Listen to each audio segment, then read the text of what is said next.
Thank you so much to everyone for joining us for session 2 of year 2 of the Iowa Public Health Leadership Academy.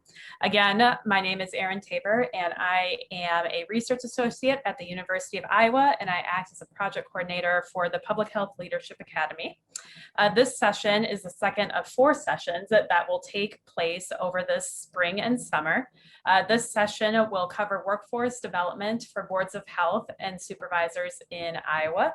And we also have a local perspective coming from Siouxland District Health Department to demonstrate workforce development in action. So if you are a new participant, we recommend viewing content from year 1 to supplement your experience. You can view last year's sessions and session 1 from this year by accessing the Iowa Public Health Leadership Academy website at iowapHLA.com. The first 5 sessions from year 1 are also available as audio podcast files for your convenience as well.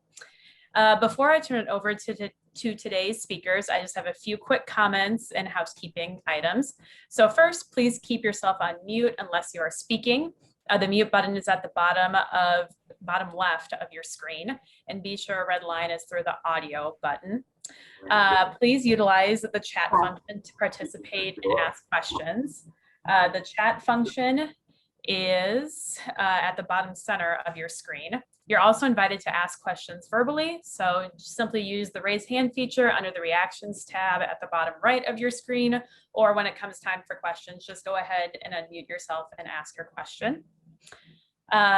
The resources mentioned in today's presentation are all linked on the Academy website for your convenience.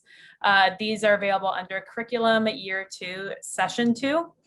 Those will be up after the presentation tonight, and a recorded version of this session will be available there as well after next Monday, June 14th. An evaluation will also be sent to you to complete after this session. Evaluation data is used to inform the content for the next webinars in the series and for quality improvement. So we thank you in advance for your feedback. The evaluation will remain open until June 28th, and reminder emails will be sent as well. You'll get the link to that after this presentation today. So now we can focus on the content for today's session. Today we'll provide you with information regarding workforce development in Iowa. The learning goals further define what you'll gain from the session and include discussing the importance of workforce development in public health, list the steps involved in workforce development planning, and understand the significance in establishing organizational core and discipline-specific competencies. So now I'm going to turn the program over to Erin Barkma and Becky Nowacek to get us started today. Thank you, Erin. Good evening and welcome back for the second part of our operational skills series. As Erin said, tonight we'll talk about workforce development, what it is, what workforce development, next slide. We'll get you started on the right slides here. It's Monday, right? Okay, there we go. So what it is, what workforce development planning consists of, and what workforce development looks like at the local level. Last month, we talked about strategic planning. In that session, you learned more about how your county's China HIP is tied to an agency's strategic planning efforts.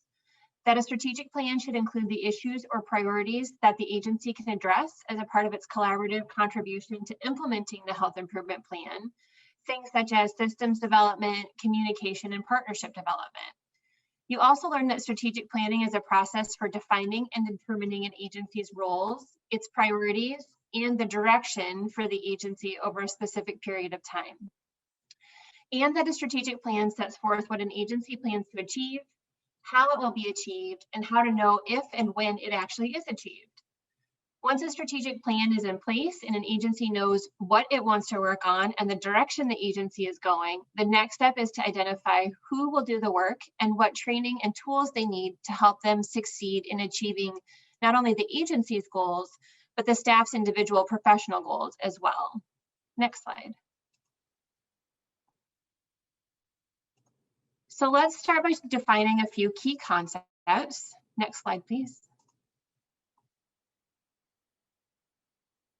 So first off, we're going to talk about workforce development. So what is workforce development?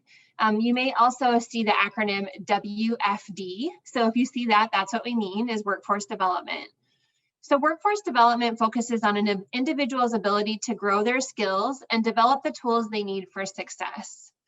Through workforce development, individuals are trained to be more productive and prosperous in the workplace, which benefits both the employer and the employee. Workforce development takes a people-first approach to business development. This approach offers strategies to improve an individual's potential in the workplace and their career trajectory. It is an essential component in creating, sustaining, and retaining a viable workforce. Next slide, please. So when thinking about workforce development at a high level, there are three main components. There's recruitment, retention, which includes training and empowering the workforce, and succession planning and continuity of operations planning. So let's find out a little bit about each component. Next slide, please. First is recruitment. Recruitment is the process of identifying, attracting, interviewing, selecting, hiring, and onboarding employees. For those of you who've had to do this before, as many of those things that fall into place there in that definition, you've probably also experienced that really devoting the time to doing so is crucial to find the right people for your open positions. And many of you who've had to do this before also know that the first step really in the recruitment process is developing a job description for each position in the agency. A job description is the opportunity to make a strong first impression with potential employees. It's important to create compelling job descriptions that describe the agency's commitment to diversity, equity, and inclusion. Some recommendations for developing job descriptions include providing examples as to how the department values diversity and inclusion, and emphasizing the importance of experience working with diverse populations. If you'd like to review the job descriptions for the positions for your local public health agency, be sure to contact your public health administrator, and they'd be happy to give those to you if you haven't already seen them. Once job descriptions have been created or updated for an open position, you're ready to move on to posting the opportunity. The tone, the language, and the details that are included or excluded in a job posting create an image of the organization and its values.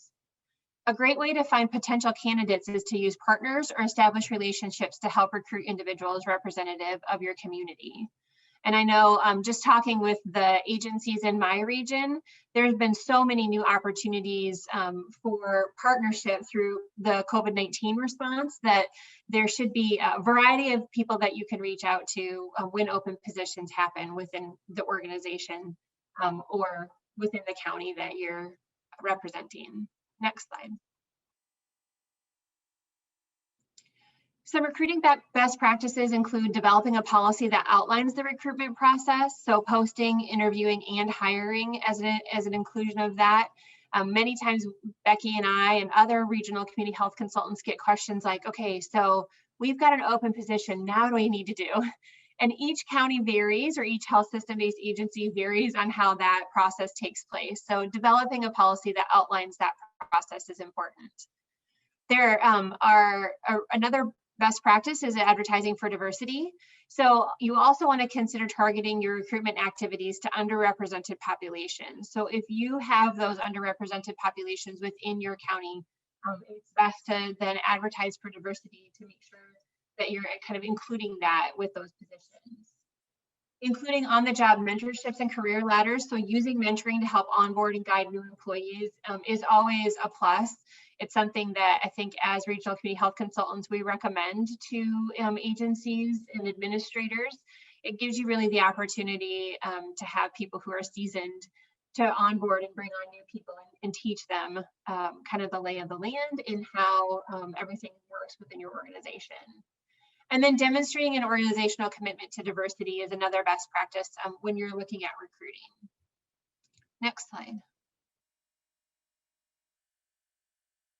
Next is retention. So retention is the ability of an organization to retain its employees. Workforce development isn't a one and done initiative to train your employees. So it's an important ongoing process of educating and empowering staff so they can tackle the workplace problems of tomorrow. It's crucial that employees, the learners, are kept at the center of workforce development efforts by letting them choose where, how, and what to learn. And by keeping them at the center of those efforts, you're more than likely to be able to retain them for longer periods of time. And as most people know, it's the hiring, the orientation, and just getting somebody comfortable with their job that takes a lot of effort. So making sure that we're doing that regularly and keeping good staff is an important piece too. Next slide, please. So when thinking about retention as a part of workforce development, it's important to remember that workforce development is about maximizing the potential of employees and providing them with the opportunities to effectively handle problems. It's important to continually invest in training employees, otherwise the organization may find that staff are unequipped to handle the problems of the future. Workforce development is about empowering staff. An empowered workforce is one that feels like an asset to their employer. However, when employees feel neglected or ignored by their management team, they may start looking for employment elsewhere, and that's kind of the last thing we want good employees to do. When an employee feels they're valued and trusted, they're more likely to stick around for the long haul. So investing in their ongoing workforce development helps retain top talent and improves credibility in your communities. Examples on how to retain staff include new employee orientation. So really making sure that people are comfortable with in their role to start, so they're not frustrated and looking to move on to something different right away. Providing staff with developmental opportunities, so making sure that you've got that ongoing learning opportunities or kind of that strategy in place. Providing opportunities for staff to provide regular input and feedback, so really getting their buy-in to processes and the way an organization does their business. As well as staff recognition. So really just recognizing when staff do well, and it doesn't have to be a monetary sort of reward, but even just an email or kind of that shout out that tells people that they're doing a good job is always a nice piece, and kind of gives you that positive part of your job, which then increases your morale and keeps staff there at your organization. Next slide. The last component is succession and continuity of operations planning. Both of these planning efforts focus on identifying the key positions within each department and developing employees to assume those positions in the event of an emergency or when a staff member leaves their position. The difference is that succession planning looks at key leadership positions, where continuity of operations planning looks at positions throughout an agency.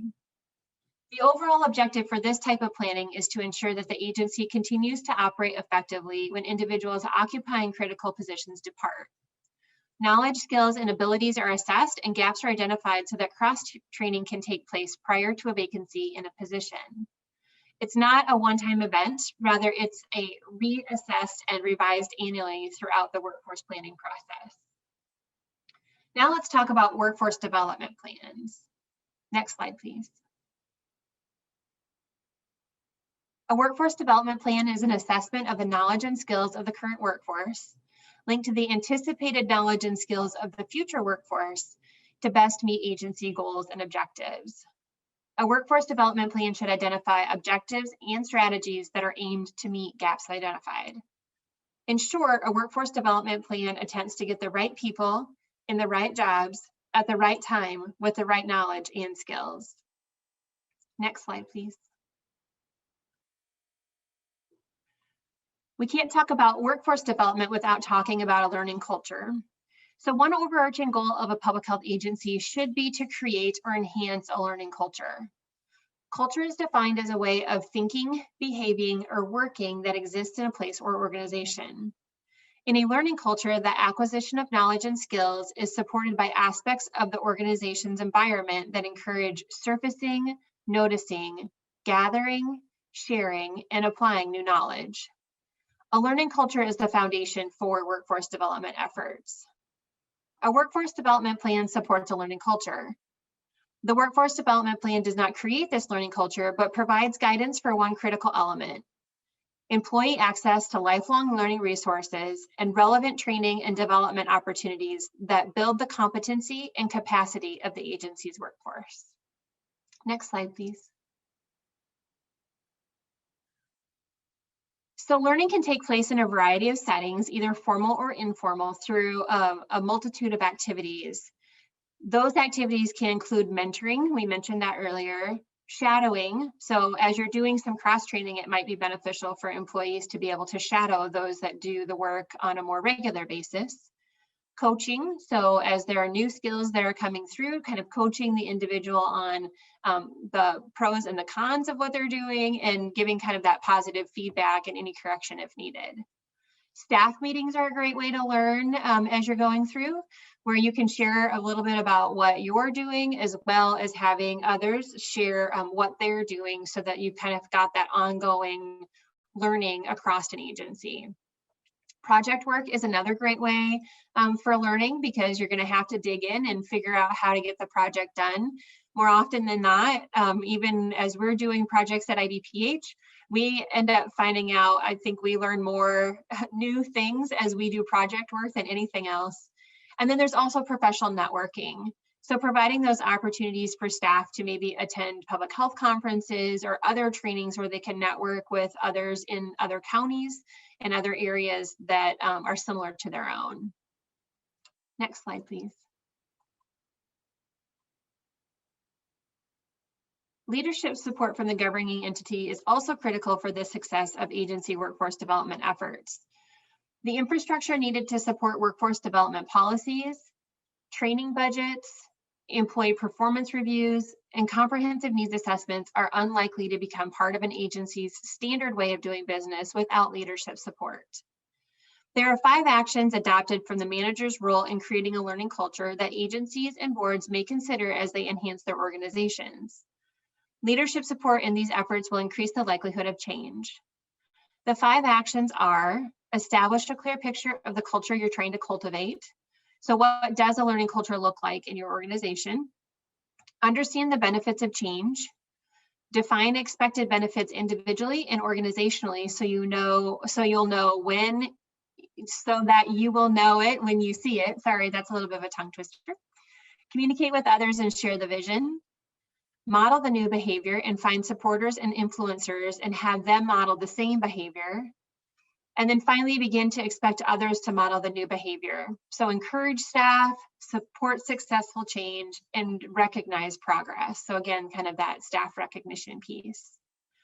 So one thing that we would like you to do, and we'll leave this slide up for a little bit longer so that you can kind of read through them and add something to the chat box, in thinking about your in the role your Board of Health plays with workforce development.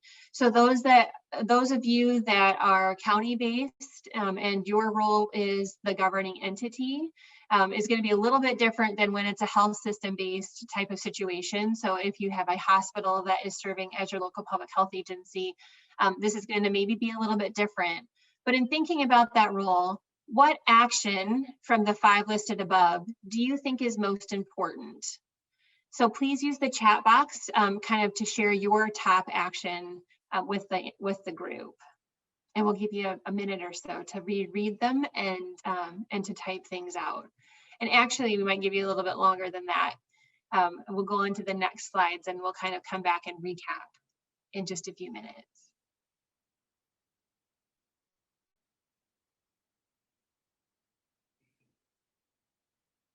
So next slide, please. So as you're thinking about what your top action would be, we're going to talk a little bit about competencies. We've talked though about assessments and developing plans, but we haven't yet talked about one of the most important aspects, which is competencies. Competencies are the measurable or observable knowledge, skills, abilities, and behaviors critical to successful job performance. Choosing the right competencies allows employers to plan how they will organize and develop their workforce, determine which job classes best fit their needs, recruit and select the best employees, manage and train employees effectively, and develop staff to fill future vacancies. There are a number of competencies to choose from, and we'll talk a little bit more about competencies later in this session. Next slide, please. So why does workforce development matter? A competent, capable workforce. Investment in training and development of staff can yield multiple benefits for both the employee and the agency. Those benefits might include, but aren't limited to, expanded staff knowledge, skills, and abilities, So these skills can help staff be proactive, not reactive, and can help them improve their problem solving and troubleshooting skills. There's also improved quality of products and services. So anytime that we've got more training and more education, we just kind of increase that level of quality each time. Enhanced individual and organizational performance, which leads to achieving the goals and objectives established in the agency's strategic plan. Increased employee satisfaction, retention rates, and commitment to the organization. So there's less turnover in staff, which then hopefully gives you more historical perspective. There's probably more of a connection within the community as staff are there for longer and longer. And so we want to make sure that we keep good staff within those positions so that we can see those successful health outcomes at the local level. And then expanded ability for the organization to adapt to change, which increases innovative thinking to achieve goals. And last but not least is a deepened bench strength to support succession. So we have more people that are comfortable within kind of the public health field, and as people are gone, can step into certain roles and help out. Or when you think of succession planning, then there might be individuals who are ready to move into maybe some more key leadership roles. So now that we have some common language established, I'm going to turn it over to Becky to talk about things to consider in your workforce development efforts. And when she's done, we'll come back to the chat and kind of go through what people said are their kind of top management or leadership types of things that they wrote down. So Becky, it's over to you. Okay. My computer is moving a little slow. Can you guys hear me okay? Yes, we can. Okay, you just can't see me, correct?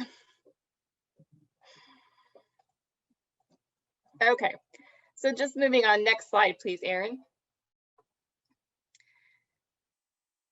So now we're going to discuss some things to consider. And I just want to, for everyone to note on this webinar is that public health agencies may use different steps or methods or have their own process for workforce development planning. So we're just going to go over some things that may be considered throughout the planning process.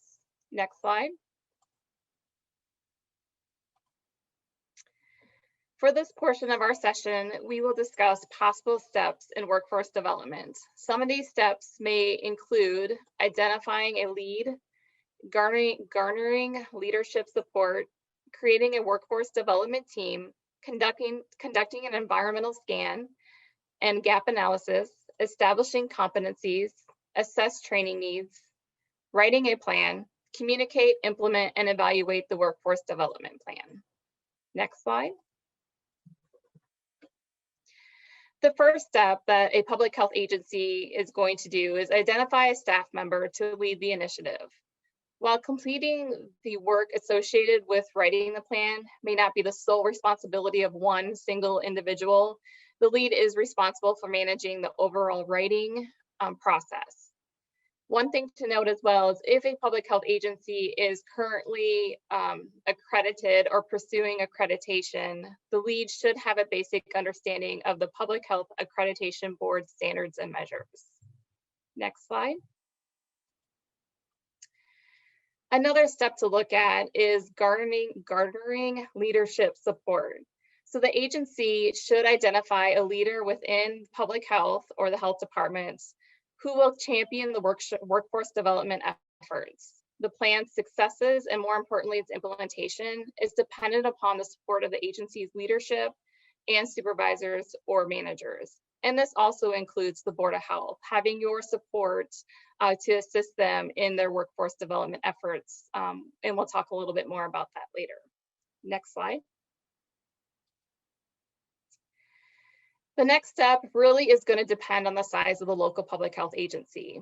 If the agency has the staff, then it may want to consider creating a workforce development team. It is recommended that there be no more than 8 people on the team to assist in writing the plan. It is best if the workforce development team represents the agency across their divisions and programs. This step is not feasible for all of our public health agencies and really probably not feasible for many of our public health agencies. it is likely that that team is going to be much smaller, or the work is going to rely on one individual. Next slide. It is also recommended that an agency do an environmental scan and gap analysis. A scan and analysis can define the agency's current state related to workforce development efforts and the future desired states. It can also assist in identifying key steps that will take the agency from its current state to the desired state. It's possible that the analysis will reveal existing workforce development initiatives that may be occurring, as well as resources that are present in pockets within the organization that can be successfully leveraged across the agency. Be prepared that there may be aspects within the public health agency that could impact workforce development initiatives by presenting opportunities and challenges. These would likely show up during an environmental scan and could be considered as an agency conducts its gap analysis. Any discrepancies between the demand of skilled talent and the supply of talent available represents a skills gap within your agency. This gap has widespread or can have widespread negative effects on the organizational growth. However, harnessing the power of the untapped resource can be a difference maker in the agency's future success. Next slide. The public health agency will want to identify and adopt a set or sets of competencies that will guide workforce development efforts. The chosen competencies will be incorporated into employee job descriptions, provide the basis for training needs assessments, be linked to training offerings, and be addressed as part of an employee annual performance review process. For the purpose of tonight, we have listed 3 types of competencies, which include organizational. And for our organizational competencies, we are talking about the competencies that really are for the whole agency. All of your staff should be able to follow these competencies. We also have core, and these core competencies, we're talking about those competencies for work units. And lastly, we have discipline specific. So these competencies related to individual job duties and responsibilities. When an agency establishes competencies, they will also want to consider using a health equity lens.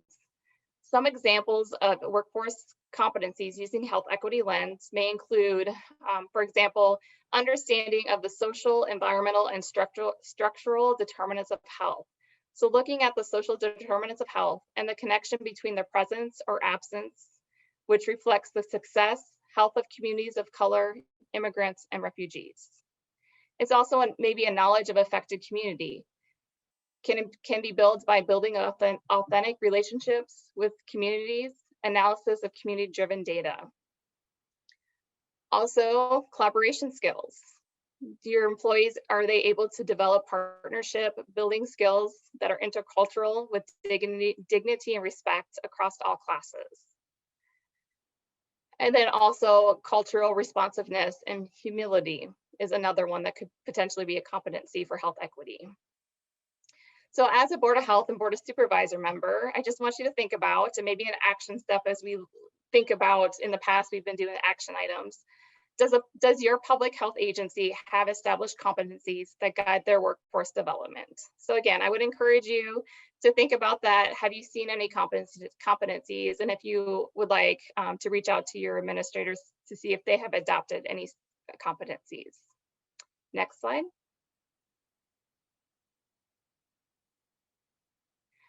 After establishing your competencies, or your agency establishes the competencies, it is time to assess the training needs of the public health staff.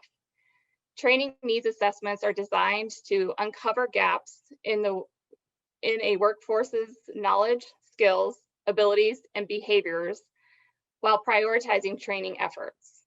The assessment should be based on your organization's adopted competency set.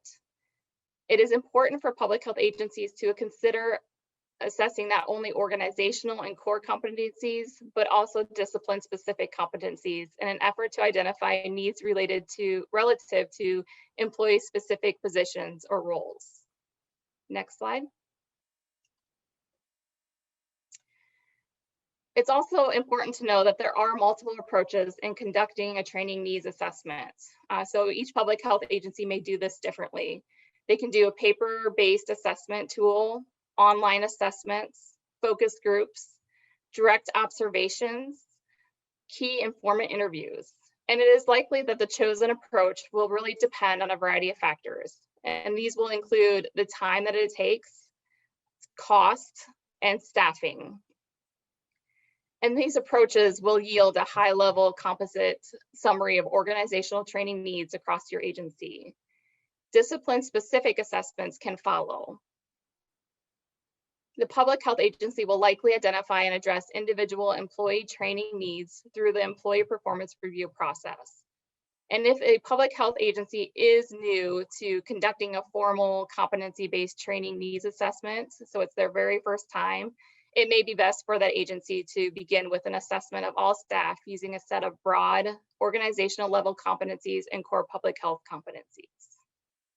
Next slide. So after we've looked at our competencies, we set our competencies, you've done the assessment, it is now time to write the plan. And for the purposes of time, I'm not going to go over everything that is potentially could be in a plan. I would encourage Board of Health members, if your agency has a plan, to ask to see that or look at other examples of plans that you could review. However, I did want to give just some ideas of what could be in some of these portions of the plan, specifically looking at needs assessment findings. So for the needs assessment findings, you should not only describe the core competency sets that were adopted by the health department, but also include health equity findings. So asking similar questions that we had when we talked about strategic planning: who is affected or impacted, who is included or excluded, who benefits and who is harmed, what data is missing, and what values underlie the decision-making process. So again, those are just some examples of some health equity questions that could be addressed in those needs assessment findings. Additionally, looking at your goals and objectives, this should be general. These goals and objective sessions should include succession planning. And as Erin mentioned earlier, this is the process of identifying the key leadership position within each department and in developing those employees to assume those positions, and also including the continuity of operations in this section as well. Any major gaps should be addressed through the workforce development plans, training, and curriculum schedule. Next slide. Just like we stated during our strategic planning workshop, it is vital to share plans, and this also includes the workforce development plan. From the beginning, the agency should transparently communicate its expectation for workforce development with public health employees. Also, hopefully they're communicating that with the Board of Health. If additional training is sprung on workforce without clearly explaining why, the program may backfire and leave a team distrustful of management's long-term plans.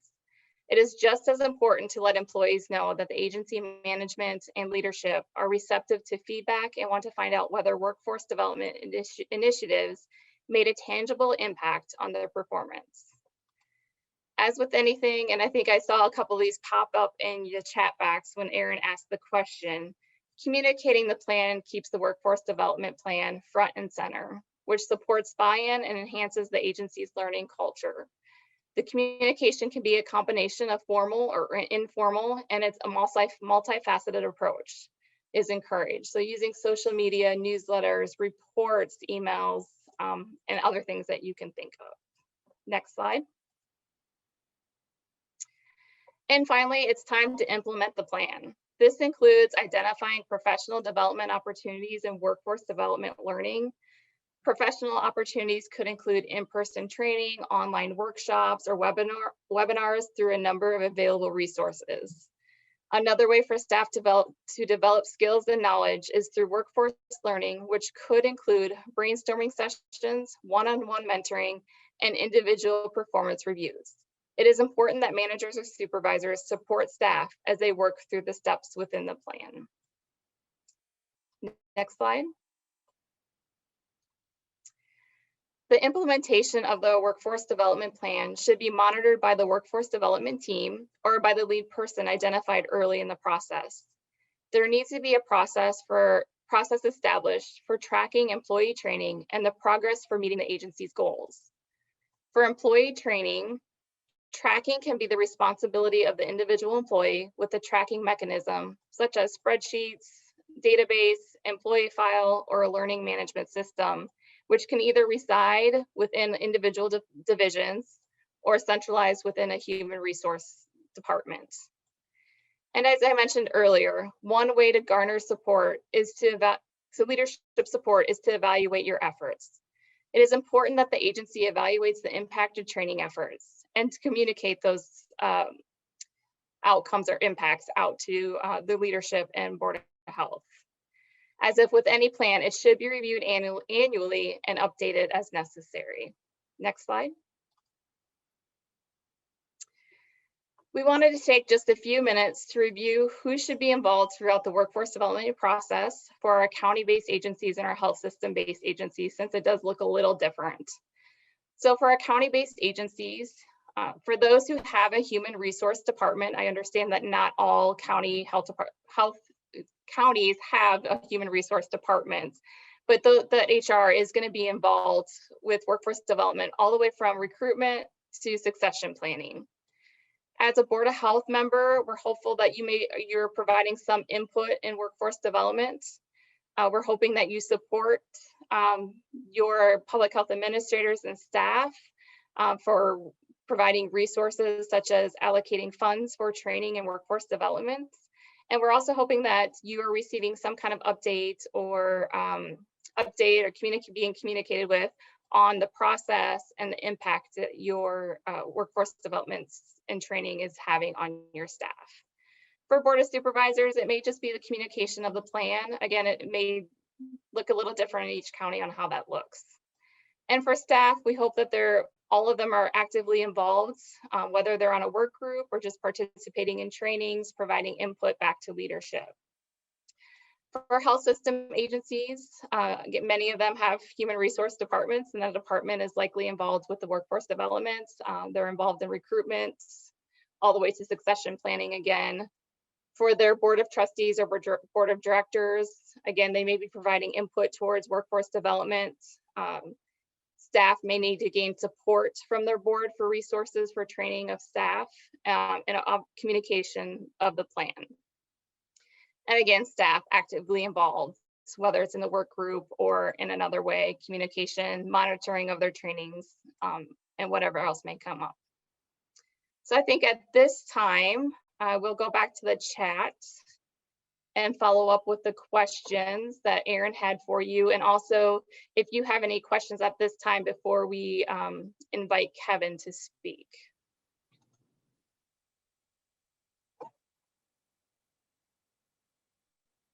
So I did look back on the chat, and those actions for creating a learning culture, the biggest theme that you responded was communication. And absolutely, Becky mentioned that already. A lot of times, if you're quiet about things and people don't know what's going on, then there's the potential for them to think things are going in the wrong direction. And so making sure that we're communicating kind of the vision and what's happening, what those expectations are, and setting those really clear expectations are important. And as Becky said, developing that communication plan kind of across the board, whether it's with staff, with the Board of Health, or even just to let Board of Supervisors know what's going on is important. And then another thing that someone mentioned was appointing the correct administrator. So if you are really kind of focusing on a learning culture and that's something that you want to see, those might actually be things that you would build in for those of you who are county-based boards of health members and you're hiring or you're on that committee to hire new administrators, and that's important to you, then you might even want to have that be a question as a part of the interview process and asking them, kind of what their thoughts are on a learning culture. For those of you that are health system based, you don't have kind of that control necessarily, but you could always make sure that as the governing body, the hospital, or whoever's doing the hiring on their end knows that, that's important to you as a board, and really having that learning culture and focusing on workforce development efforts. And then possibly they would include that question as well and kind of think about that when they're hiring a new administrator. So Great responses, and it's exactly what Becky and I kind of talk about as we talk about workforce development efforts too.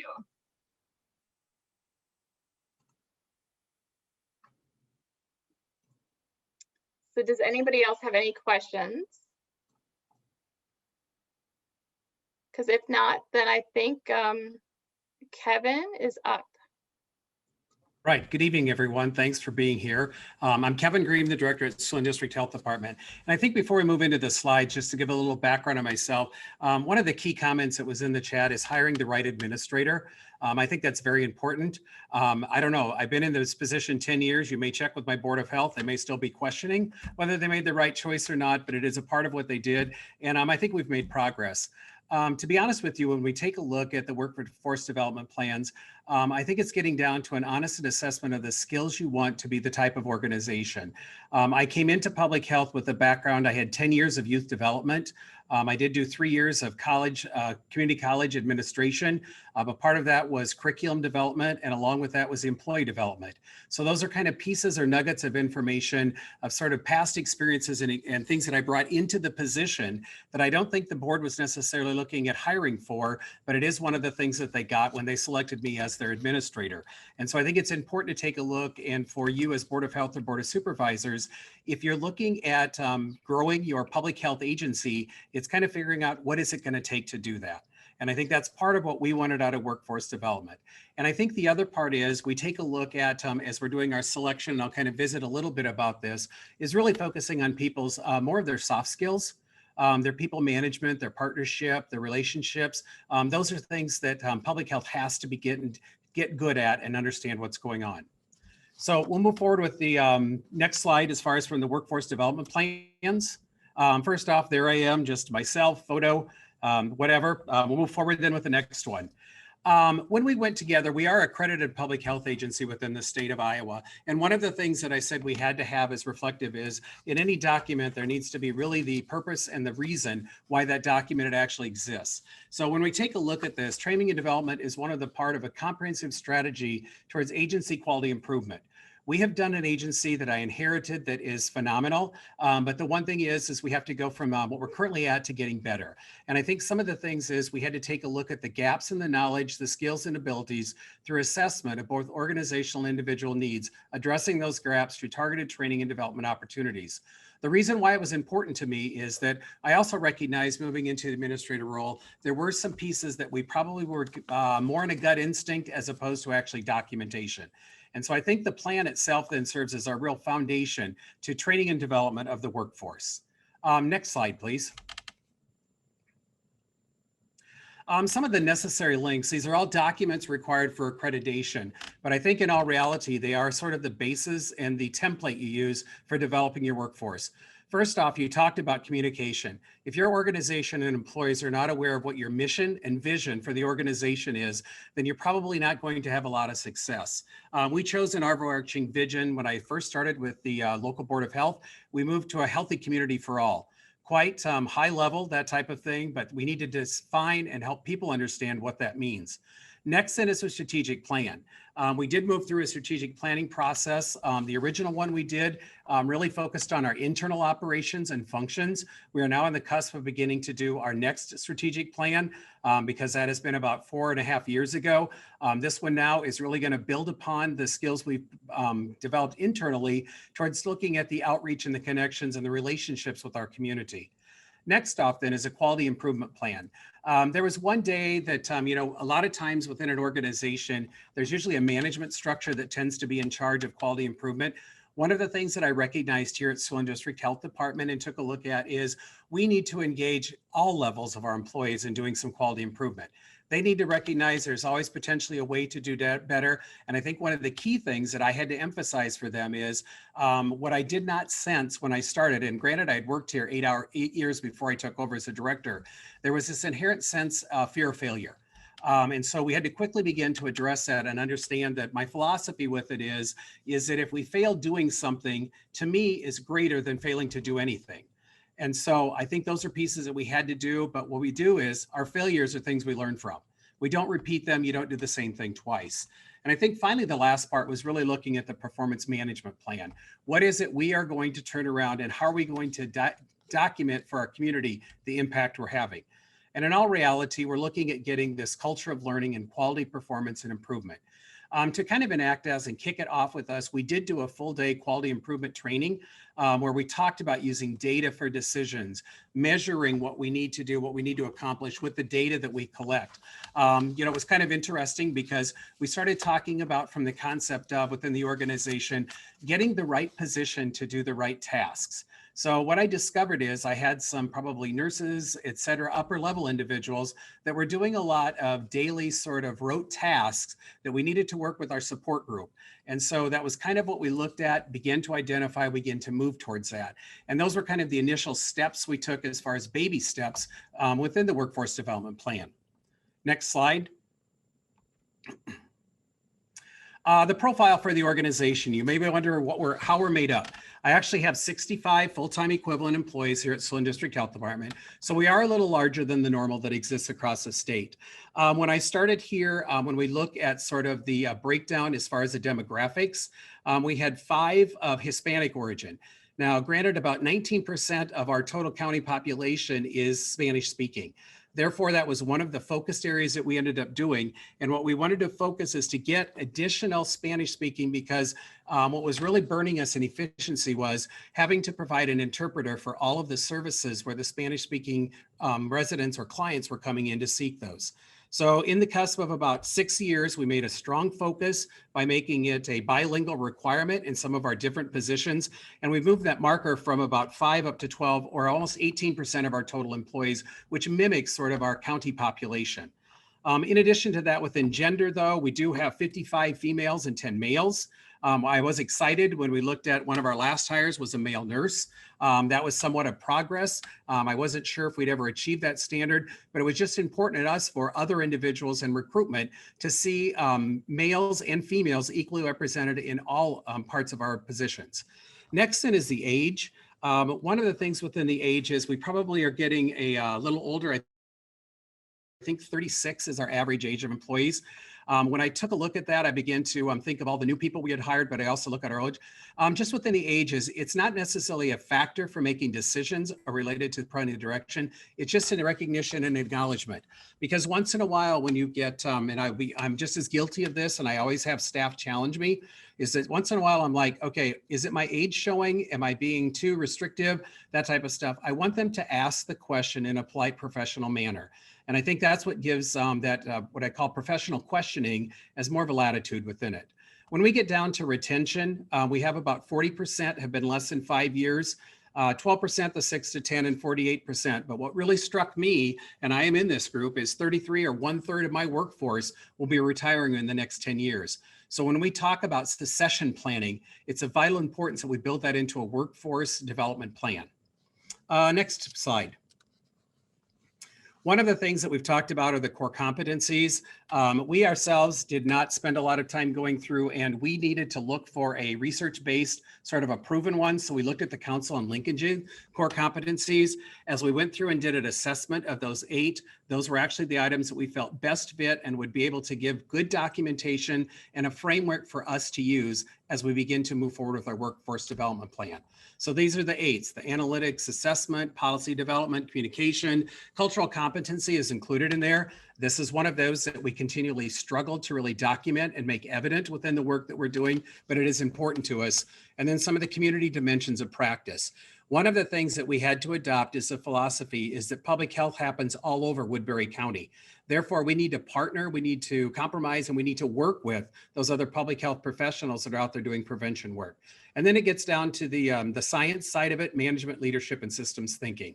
And I think systems thinking is probably the hardest piece of the puzzle to train someone to do. It's really an inherent capability that you hire into the organization. So we do need to keep that in mind. Next slide. So what did we do? We worked with the Midwest Public Health Training Center of Collaboration, and they did have a workforce development survey or assessment. We did go ahead and we worked with them to kind of refine it, further develop it. In all reality, we shortened it a little, but it was something that I sent out to all staff. My core group was the quality improvement, my health promotions and planning coordinator, and my deputy director.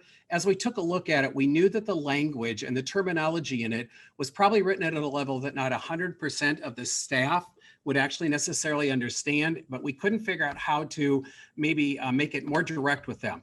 But those staff, they garnered down, we encouraged them, they worked through the process. We had 100% participation, completed that staff and that thing, the survey.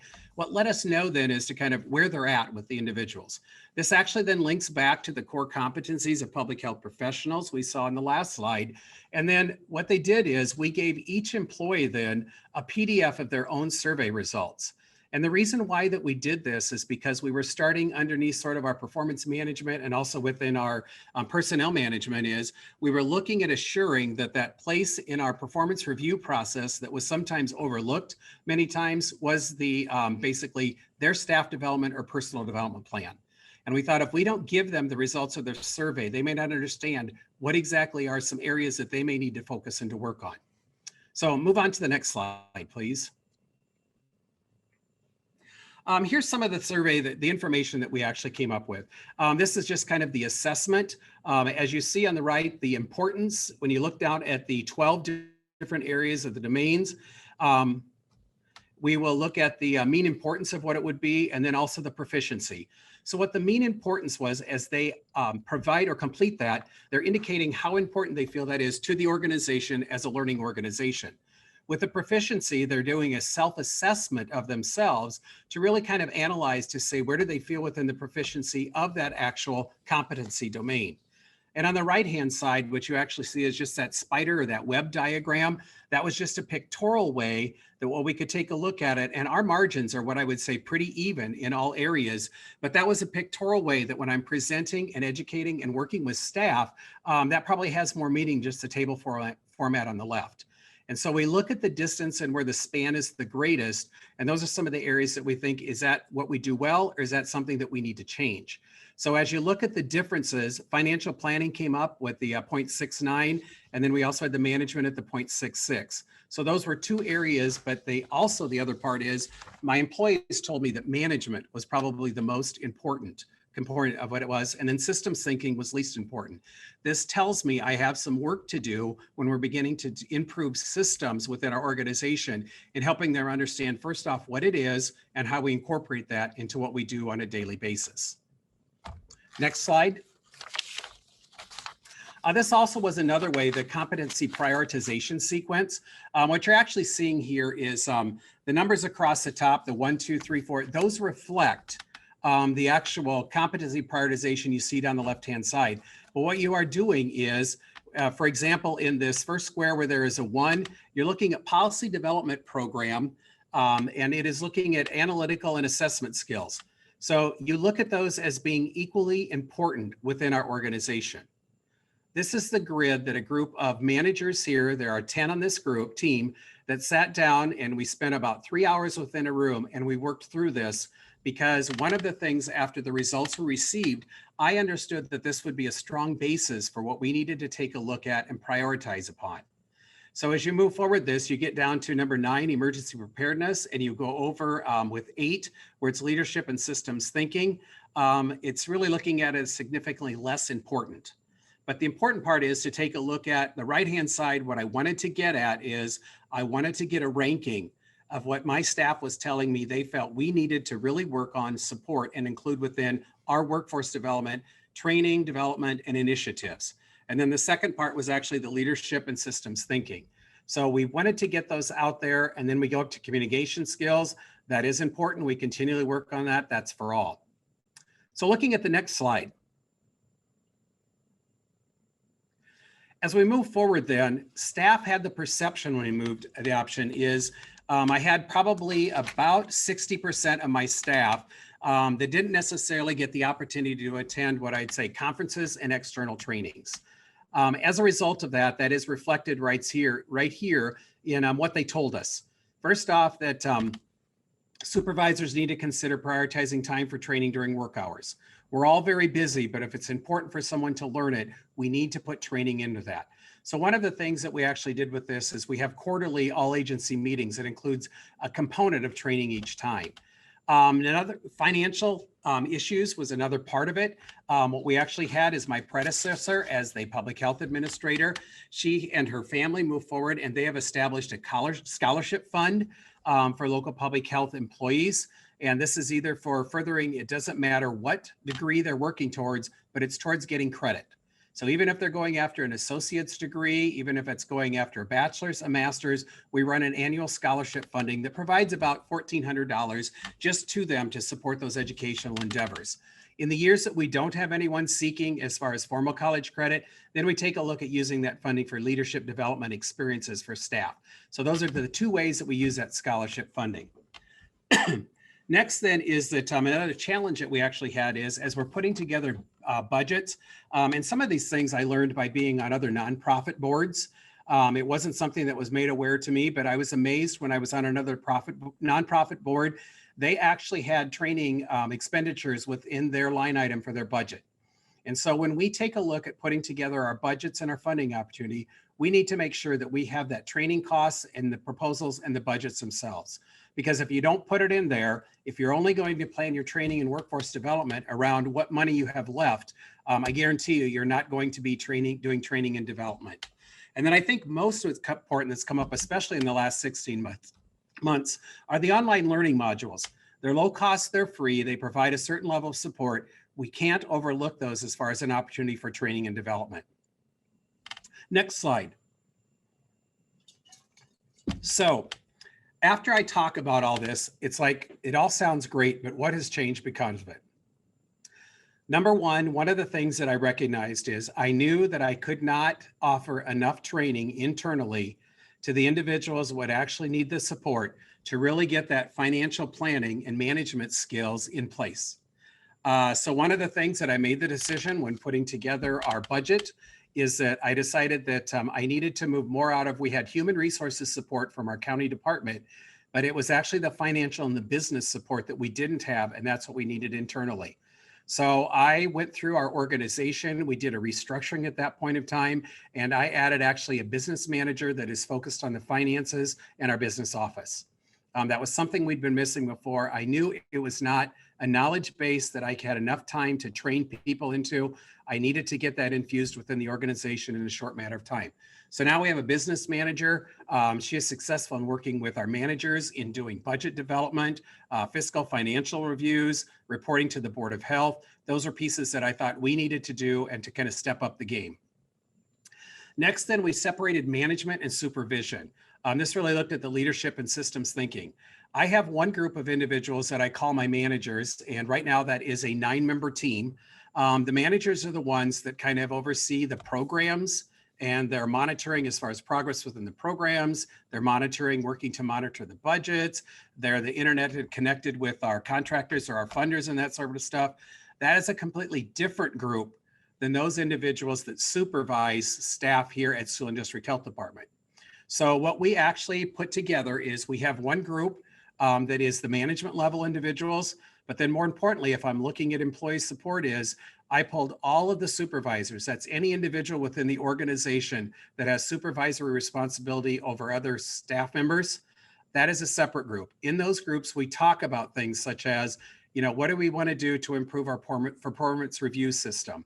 What are maybe some overarching issues we're having with either groups of employees or opportunities? It is just sort of that think tank. And one of the things that I found when you talk about communication is in supervision, if we are in, or the supervisory team, if we are incorporating or contemplating any change, that is the first group that is alerted, brought on board, made aware of, they understand what it is.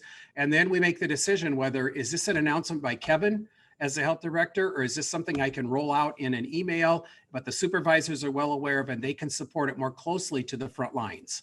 And that has been a change that we've made. We're not fully successful yet, but it has noted a level of, I would say, comfort within the employees, and they feel better supported and also better informed. And the other part that actually happens with that is anyone can read an email, 2 people can read an email and walk away with different perceptions.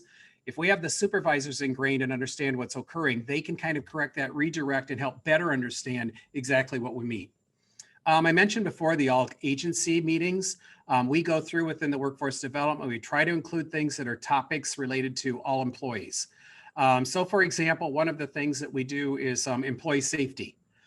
This safety might be pertinent. It may, like for example, the number of our employees that are actually out and about doing their work and services, what it is, how to maintain a safe environment around them when they're out doing home visits, environmental inspections, lead inspections, water sample collections, whatever it may be. But then the rest of the employees, they're learning some things about safety considerations just for their personal use.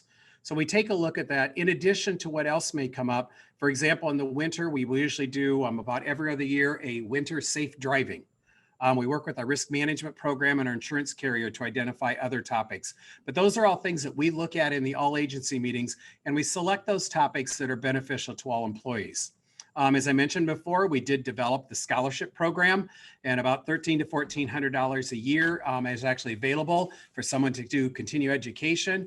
One of the things that ended up happening for project-based work is, and this is when we look at the systems thinking, is that as a result of the pandemic, we had a lot of staff going virtual, but we needed to keep the connectivity between it to continue with client services. Our IT department, so this was a baptism. There was no implementation. There was no orientation to this. They suggested Microsoft Teams. And I will tell you that I could have done 6 to 8 months worth of training and not been to the stage that we're at as far as the mastery of ability to use something such as Microsoft Teams. It was happenstance, it happened, but it is a part of the thing that we're able to do is we're organizing teams according to project-based work, not according to programs. So for example, in the administrative area where we do the, say the clinic scheduling sort of process, they can connect independently. That's different than maybe what my nurses or dietitians need to know in the back end of that are providing the services. So we really take a look at organizing in those fashions. It's a way to communicate, document, and track. And then I think one of the things is that I have forced all the way along is focus the positions on to assuring they're doing the right work for the right positions. When I had discovered that there was a lot of additional clerical type work going on with some of my other positions, I forced those individuals to come up with the tasks. We had to work that back through the process and say, our process needs to be changed to avoid that. I cannot afford a $56,000 a year nurse that is doing fiscal tasks, or rote tasks within clerical type things. But I do have qualified and competent clerical staff. How do we reassign and get those tasks up into the right people?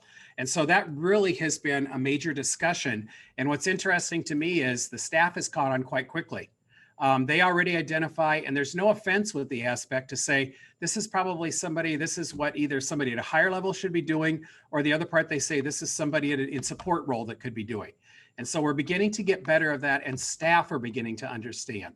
And I think one of the challenges we have, the last part, is this consistent focus on cultural competence opportunities. They're all around us. They're always changing.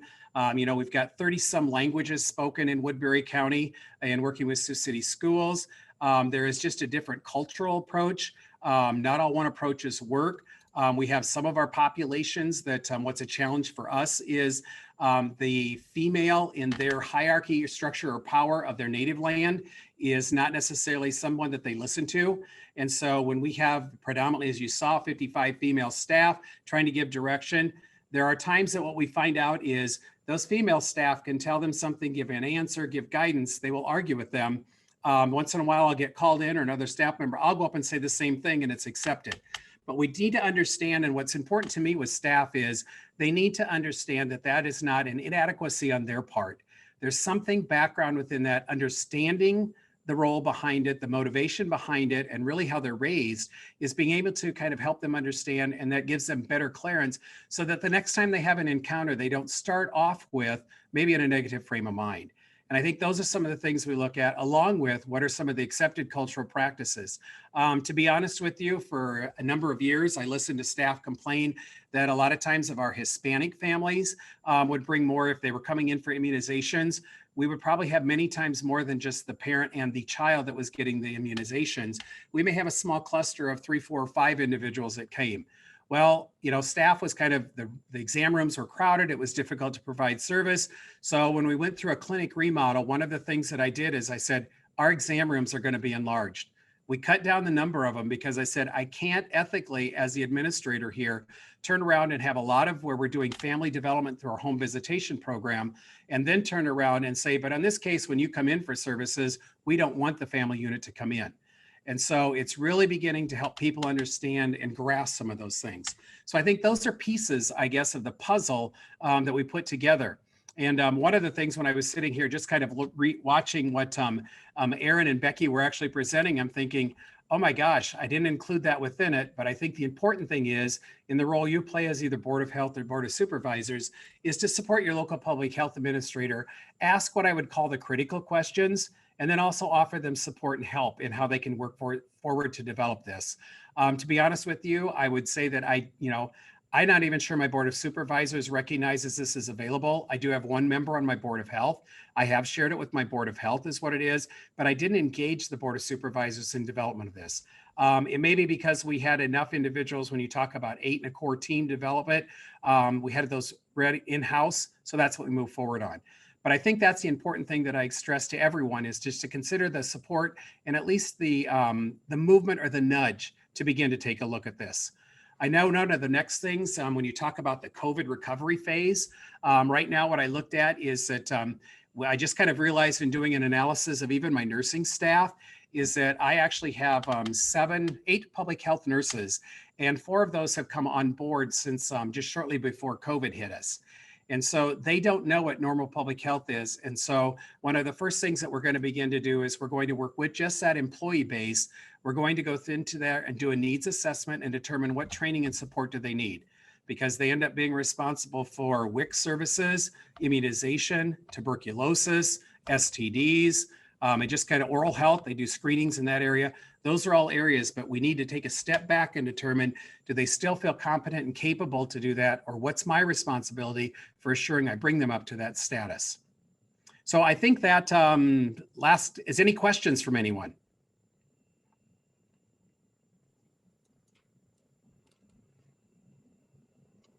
I can go ahead and I can talk, I guess, while people are thinking of their questions. And so, Kevin, thank you so much for sharing the kind of local perspective when it comes to workforce development efforts. My first question for you, and I might have missed this as I was like frantically taking notes because you always have such great things to share. But it's a journey, right? It's not something that's easy and it's quick. And so if you had to kind of guesstimate how long it's taken you to do formal workforce development efforts, how long has that been for your agency? I would say we actually did this survey assessment in 2016.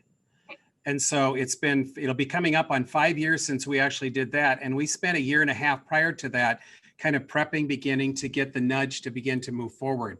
And the other part I really look at is that, one of the things as far as many of the local public health agencies, and maybe because of their size and scope, is really getting down to those core competencies that they would like to kind of address. And I think getting those identified, and maybe that's something that they take a look at, because that is one of the things that I have challenged my Board of Health to get, is that I've been soliciting and attempting to solicit them through my annual reviews, feedback towards what do they see their next public health director like? What are the skills they need? What is the knowledge that they actually need? Because I want to have this set up so that director's position description, so many times those things are updated once you have a vacancy. I think the key role with it is that my responsibility to them is to challenge them to focus and to get that updated. So 5-6 years, if they keep me that long and I decide to retire, that is something that is ready to go, that they can get those advertisements out there. And it's something that they've developed and they're in agreement on. And I think that just expedites the process to really get that continuity of operations continued. And I think that's another piece that we're regularly doing, is bringing ours, updating position descriptions. Every time we look at filling a position, we do go back and review to determine, is there something new we've learned to change? So I think those are kind of key spots within it too. Awesome. Well, and I liked that you shared kind of those, the return on investment for workforce development and all the things that you kind of shared on that last slide. That was awesome to kind of see, because it is a large undertaking, right? To get it and to get it started and doing it well. But seeing all the things, all the benefits that your agency and your county has been able to kind of reap from looking at workforce development, I think is great. And even when You you look also for- provided those great tips too, which I think is probably a good thing for people to get started. Well, and I think one of the other things when you even were you were talking about recruitment during your part of the presentation, and that is one of the things that struck us a couple years ago, is that we have switched as far as position titles. We used to have a WIC nurse, we used to have a WIC dietitian. We labeled it with the program, and when I came in, we removed the program. It's a public health nurse. It's a public health dietitian, and the reason that we did that is potential candidates will assess the job, the vacancy, upon their perception of that program name. Mhm. Now, if they don't know what public health is, one of the other things is that I actually told those when we're hiring, for example, a nurse, there's no reason in what we post in the ad in the paper to do a lot of description about what an RN does. If we're looking for an RN and they don't know what an RN does, we don't want to hire them. But what an RN needs to know is if they come work for Siouxland District Health Department, we have regular office hours that operate normally between 8 and 4:30. We are family friendly. We have a good benefit package. I mean, those are some of the things in recruitment that we look at stressing and doing. And our last two hires actually came out of hospital situations where the COVID drag had caught them, that they were looking for something that they had young children. And so they knew they wanted to be around and available. So it was not our language about what an RN does. It was our language about the work environment and also then the hours and other benefits that come about because of it. And I think we can't overlook that when we're looking at public health. Yes, definitely. So what we wanted to kind of share as I kind of got through your presentation is that there are resources out there to help you do it. So you kind of shared that you didn't just have to start from nowhere, that you were able to work with the Midwest Public Health Training Center and they were able to help you with that assessment. I think that assessment in itself, if you had to create it on your own, is huge, right? And so having their assistance, and then I think they write you a report too, is that correct? Oh, yes. I mean, that's what we spent probably a year doing, is just kind of paring down and maybe getting it more Siouxland District Health Department specific in what we wanted because of the volume of the information you could collect. But we knew that we would, our retention, our staff completion rate would go down. Yeah, and so we wanted to make sure that people knew that don't be scared of sometimes the assessment is kind of like that 4-letter word, nobody wants to do anything with it. So don't be scared about the assessment piece. There are resources out there that can help you. I also love that you use quality improvement tools to help you there. So you had your radar chart and you had your prioritization matrix. And this group will actually learn more about performance management and quality improvement next month. So it was a nice little segue that you included those types of things in your workforce development efforts as well. Right. And what we did in quality improvement is we talked about how there are tools out there to allow us to make a better decision. And so this provided an area for us to go back. And when I need to explain a decision to someone, I've got now the tool and the diagram that sits there. So that's a value also. Yeah, very good. So I don't see any other questions. Becky, do you have any questions for Kevin? No, I think you got the one that I had written down about just, saying the Midwest Public Health Training Center is available for our public health agencies with that assessment with the assistant. So thank you for sharing that, Kevin. That took my little piece off there. You bet. And Kevin is a great resource even for administrators. And so I'm sure, even though he's very, very busy, I'm sure if you as Board of Health members are interested in kind of getting that workforce development, those initiatives and some of those program types of things going, and your administrators have questions, they can reach out to Kevin and he'd be happy to talk with them as well. We may have to think about how to incentivize you on the side, Kevin, but thank you very much for sharing today. And you're welcome. If there are other questions, as those of you who are participating, you can always send them to Erin and we can reach out to Kevin as well and kind of close that loop for you and get those answers too. And next slide. Okay, so you guys have seen this already tonight and last month as well, but we do just want to, I think you'll be becoming familiar on the workforce development and operations and how they all tie in together. So Erin did share how community health needs assessment and your health improvement plan is connected with strategic planning, and then how workforce can come after strategic planning. So as we start thinking about our next session and our future planning, which is performance improvement, The training and development of the workforce is one part of a comprehensive strategy towards agency quality improvement. Fundamental to this work is identifying the gaps in knowledge, skills, and abilities through the assessment of both organizational and individual needs, and addressing those gaps through targeted training and development opportunities. So health department success, as in all organizations, depends on the capabilities and performance of its staff. Actions that maximize staff capabilities and performance are necessary for the health department to function at a high level.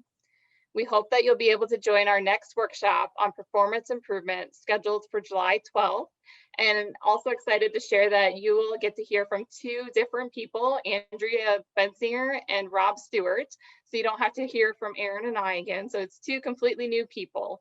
So we do appreciate you taking the time to join us. And with that, next slide. We are open for questions.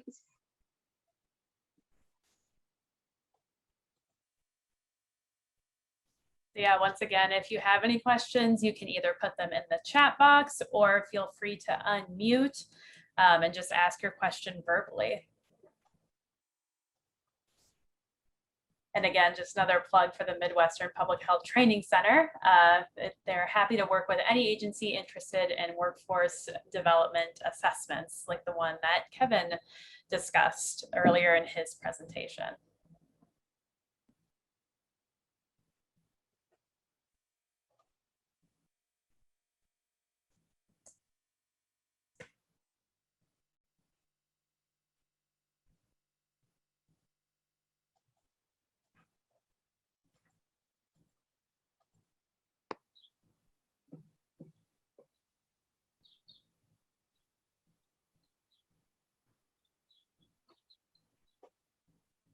All right, well, seeing or hearing none, I think we are going to wrap up a little bit early tonight, which is impressive considering we had quite a bit of content.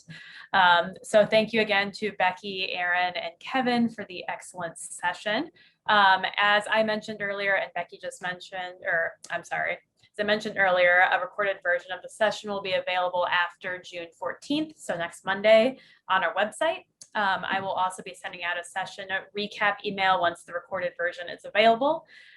So please keep a lookout for that, and also for the session evaluation, which will be emailed to you shortly. And that will remain open until June 28th. If there are any questions after this presentation, again, please feel free to email me at aaron-tabor@uiowa.edu, and I will get them to the correct person. And again, thank you so much for joining us, and we look forward to being with you again on July 12th.